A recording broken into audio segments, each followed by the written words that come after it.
Mendes, autor do gol da vitória do Vasco contra o Fluminense. Como é explicar? Vamos começar a falar. Está aqui a classificação atualizada com o novo líder. É o Palmeiras, que chega a 16 pontos.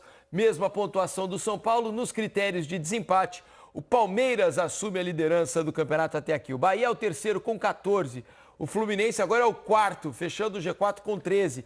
Olha o Coritiba aí, venceu de novo, quebrou a invencibilidade do Mirassol lá em Mirassol, hein? Mirassol não havia perdido nenhum jogo no ano passado em casa, nesse ano também não no Campeonato Brasileiro e perde pela primeira vez e é pro Coxa, 1-0. O Coxa está invicto fora de casa, né? Em 4 jogos como visitante, são 3 vitórias e um empate. Que campanha do Coritiba até aqui.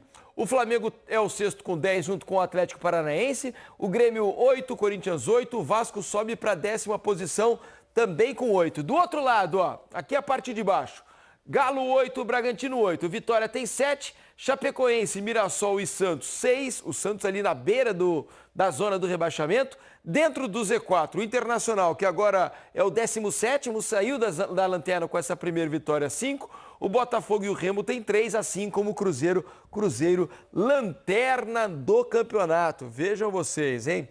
Vamos começar a falar então sobre esse jogo do Maracanã. Ramon, como explicar para quem só assistiu, por exemplo, o cara estava em casa, foi dormir no intervalo do jogo no Maracanã, uma vitória tranquila do Fluminense, aparentemente controlado o jogo, um time jogando bem, fazendo belos gols, como foi o gol do Hércules, por exemplo, um golaço do Hércules. E depois, quando o cara vai acordar amanhã, olha, mas como pode? 3-2 Vasco, será que tá certo isso mesmo? Como explicar essa vitória do Vasco, hein, Ramon? Bom, Diniz, assim, eu acho que se passa muito pela mudança no intervalo que faz o Zubeldia, né? Não sei se houve uma lesão do Martinelli. Pois é. Na questão, se houve algum problema físico no intervalo. Talvez na coletiva que ele vai dar daqui a pouquinho, exatamente, ele possa dar essa né? explicação, porque foi estranho, né? O Martinelli é um dos termina o primeiro tempo, exato, termina o primeiro tempo muito bem, normal, né? O meio de campo do Fluminense, né, dominando o meio de campo do Vasco, né? Conseguindo uma conexão muito boa do Martinelli, Lúcio e Savarino se procurando sempre para conseguir fazer algumas jogadas. O Vasco abusando demais dos erros individuais, inclusive esse gol que a gente está vendo acontece de um erro individual do Hugo Moura. O Vasco muito espaçado, desconectado. Olha como é que está aberto. Nesse lance, o Vasco tem superioridade numérica dentro da área. Muito mal, né? Muito mal. E não consegue marcar. Olha a liberdade que tem o Hércules para finalizar. Ok. Golaço. O passe do Lúcio é um passe de quem conhece, de quem... Jogada toda, né, Ramon? Exatamente. Passe, ela sai lá da direita, vem aqui para a esquerda. E a gente falava antes do jogo, Savarino e Lúcio juntos, né?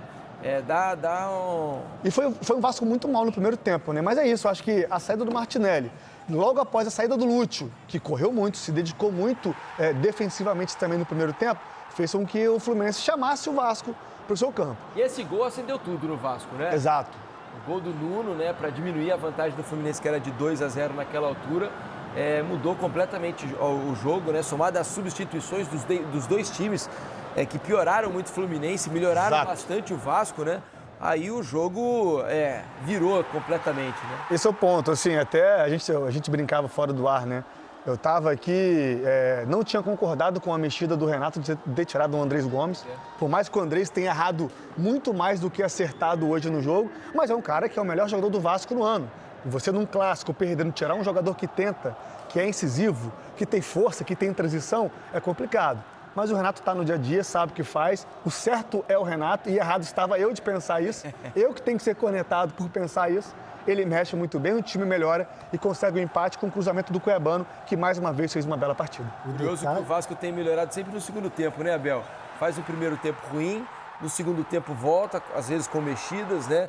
E o time consegue reagir. Terceiro jogo do Renato, terceira vez que o mesmo roteiro se repete. E curioso, eu estava conversando, assistindo o jogo também com o Ramon, até eu mesmo falei, tá tirando o Andrés Gomes, né? Porque ele tem sido o destaque. Mas, por outro lado, exatamente o que o Ramon disse, o segundo gol é do Vasco marcado pelo Spinelli, que saiu do banco de reservas. O terceiro gol do Thiago Mendes, o gol da vitória, aos 49, com cruzamento do Rojas, que também saiu do banco de reservas. Então, 2 jogadores que entraram e ajudaram o Vasco nessa virada. Realmente, como você falou, quem assistiu só o primeiro tempo não acredita que esse jogo foi 3-2 para o Vasco. Com 50 segundos já estava 1-0 para o Fluminense. Lembra disso? 50 segundos. o Canóbio fez 1-0. E eu lembrei também, estou lembrando agora, que ontem aqui nesta bancada eu falei e repito, o futebol apresentado pelo Fluminense, o desempenho do Fluminense em campo, é o futebol mais bonito de se ver no momento. O segundo gol do Fluminense é uma prova disso, é um golaço, troca de passes maravilhosa, até o chute do Hércules. Só que não adianta você ter o futebol bonito e você vacilar tanto como o Fluminense vacilou no segundo tempo. O próprio René falou ali, depois do jogo, falou, a gente vacilou muito na bola aérea. E o Vasco, nos cruzamentos, fez os 3 gols, né? Então, é um Fluminense que fez um primeiro tempo muito bom, foi muito superior ao Vasco, tomava conta do meio de campo, a bola chegando ali para o Savarino, Lúcio Acosta, Canóbio, mas no segundo tempo, não sei se acomodou ou, de repente, como disse o Ramon, com as mudanças, a saída do Lúcio, né? Entrou o Otávio, depois entrou o Paulo Henrique Ganso, enfim. O Vasco cresceu no jogo, como diz o poeta, o jogo só termina quando acaba. E nos acréscimos lá, o Vasco conseguindo uma virada sensacional. Vitória merecida do Vasco. Olha, hashtag troca de passes. Mandem as suas mensagens, daqui a pouco eu tento ler algumas de mensagens de vocês aqui no ar, tá bom? Hashtag troca de passes. Vamos voltar ao Maracanã. A nossa equipe que transmitiu o jogo aqui para vocês vai participar com a gente. Luiz Carlos Júnior, Ana Thaís Matos e Felipe Bastos. Boa noite, meus amigos. Que grande jogo de futebol tivemos aí no Maracanã e terminou com a vitória do Vasco, 3-2. O Vasco ainda invicto sob o comando de Renato Gaúcho depois de 3 jogos e o Fluminense perde a chance de se manter na liderança do campeonato. Bem-vindo, Luiz. Fala, Felipe. Alô, Ramon. Uou pra você também, Ramon. E aí, Abel? Tempão que eu não falo com o Abel. Bom estar com o Abel mais uma vez. Seguinte, grande Luiz. O Renato não só comandou mais uma virada do Vasco, como o Vasco só marcou gols no segundo tempo, virou esses jogos e hoje foi do jeito que deu, né? Foi no coração. Hoje o Vasco fez muito jus à música de o Vasco. É o time da virada, o Vasco foi o time do amor, o Vasco veio o que veio, Ana. É isso mesmo, gente. Boa noite para vocês, Felipe, Ramon, Abel. A nossa previsão aqui, quando começou o jogo, no nosso aquecimento, era de um grande jogo, né? Acho que eu fiz... Você falou isso, você previu isso. Porque assim, eu fiz jogos do Fluminense, fiz jogos do Vasco. E eu acho que os 2 elencos são 2 elencos interessantes, 2 treinadores interessantes. Então eu imaginava que fosse um jogo bom mesmo. O primeiro tempo foi todo dominado pelo Fluminense. O Vasco teve muita dificuldade, não tinha uma forte marcação no meio campo, tinha muita dificuldade para contra-atacar. O Fluminense é um time que joga com um jogo de aproximação, 2 meias que jogam perto dos laterais, perto dos atacantes. O Canóbio fez uma grande partida. O Martinelli fez um grande primeiro tempo. Vou corrigir, o Canóbio fez um bom primeiro tempo. E o Vasco teve muita dificuldade. Foi assim que o Fluminense fez 2-0, construindo, com muita movimentação, com muita velocidade nas tomadas de decisão também. Eu acho que isso foi bem importante. E o Vasco estava praticamente assistindo, né, Felipe? No primeiro tempo a gente só vê Fluminense, exatamente, né? Praticamente assistindo o Fluminense jogar. E aí veio o intervalo e aos poucos o Renato foi mexendo e nessas trocas que a gente até cornetou o Renato aqui, vou ser bem justa com a minha avaliação, o Renato teve a sensibilidade, o feeling ali de entender o que o jogo estava pedindo e o Vasco foi com energia para o segundo tempo para buscar essa virada. Nós vimos há pouco, Felipe, a única defesa que o Fábio fez no primeiro tempo. O Fluminense dominou o primeiro tempo, teve gol bem anulado, Lúcio fez de cabeça mais um lance que havia impedimento. Agora, o Fluminense dominou o primeiro tempo e dominava o segundo até fazer o segundo gol, né? É um Fluminense que necessita muito do Martinelli, necessita muito do Lúcio Acosta. Fluminense que se conecta. Esse gol do Hércules foi um golaço, né? Agora só vale dar um. O Hércules dá de primeira, o Savarino domina, primeira, e um golaço. O Fluminense é um time que se aproxima muito bem quando tem jogadores que têm essa característica.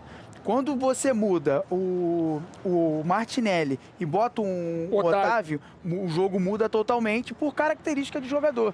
E aí o Vasco, logo que tomou o segundo gol, tem essa possibilidade de fazer o primeiro gol com o Andrés Gomes, uma belíssima defesa do Fábio. E aí o Vasco não deixou muito tempo o Fluminense confortável com 2-0. E aí o Vasco se manteve no jogo e aí a gente cornetou. Vou puxar um negócio aqui pra gente, porque eu achei que o Nuno, apesar de ter feito o gol, ele não estava tão bem no jogo. O Andrés Gomes, sim. Ele participando na parte da frente. Chutando tudo, né? Participando na parte da frente, mas o Renato, ele entende do elenco, já entendeu muito esse elenco do Vasco.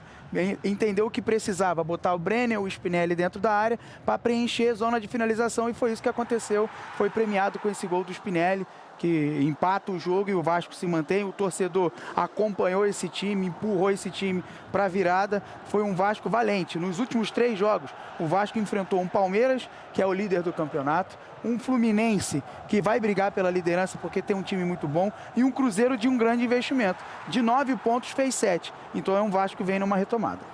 48, 49, foi isso, Ana? Thiago Mendes. É isso aí. Finzinho, né? Cruzamento do Rojas com o outro pé, né? Ele tá praticamente de costas pro gol ali e ele tem o espaço para fazer o cruzamento e consegue encontrar o Thiago Mendes, que para mim é o melhor jogador do Vasco até aqui, né? Na temporada, acho que é justo ele receber a braçadeira de capitão. Então, assim, a gente até falou sobre as substituições, porque o que eu entendi ali no momento do jogo? Que o Vasco precisava de um pouco mais de energia na linha de frente, e eu acho que o Cuiabano entrega muito isso. Melhor jogador da partida com a camisa do Vasco hoje. Só que ele tinha, ao mesmo tempo, jogando ali na lateral, na linha de defesa, ele tinha responsabilidade muito grande de fechar os espaços do Canóbio, que no primeiro tempo passeou, né? Teve muito espaço para jogar. E ele conseguiu. Então, acho que isso também foi um pouco da sensibilidade do Renato ali no campo, porque eu achei, falei, ele pode dobrar os laterais, colocar um outro lateral ali nas costas do Canóbio, do Cuiabano, e mudar ali, colocar uma linha de 4 para atacar, e aí sim conseguir fazer com que o Vasco tivesse mais imposição diante do Fluminense. Nada disso. Ele fez só um ajuste, né? Ali colocando muitas vezes um dos volantes para fazer um terceiro zagueiro, para conseguir liberar o Cuiabano, exato, conseguir liberar o Cuiabano para fazer esses cruzamentos, e ele fez de fato uma grande partida. Só para finalizar aqui da minha parte, o Felipe falou agora da torcida, e hoje a torcida do Vasco não veio torcer não, ela veio trabalhar, porque ela puxou esse time nesse segundo tempo. Eu acho que ela saiu tão cansada quanto os jogadores, e eu acho que a torcida do Fluminense tinha que estar aqui no Maracanã, como tinha que lotar ainda mais o Maracanã no final de semana no jogo contra o Atlético Paranaense, que tinha 25 mil torcedores. Um time que está disputando a parte de cima da tabela, tem um dos melhores formas de jogar do futebol brasileiro, hoje tinha que estar aqui em peso para apoiar esse time, que tem oscilado muito, faz bons primeiros tempos contra o Atlético Paranaense, por muito pouco não consegue sair daqui com a vitória, e hoje não conseguiu, porque o Vasco, como eu disse, né, a torcida do Vasco veio aqui trabalhar e saiu daqui com os 3 pontos. Vou chamar a atenção para o terceiro gol do Vasco, o cruzamento do Rojas. O Guga, quando ele sai da área, ele chama alguém. Isso é baixo de nível de concentração. Isso aí. Baixou o nível de concentração do Fluminense, o Vasco estava empolgado pelo segundo gol que fez, e aí sai o terceiro gol.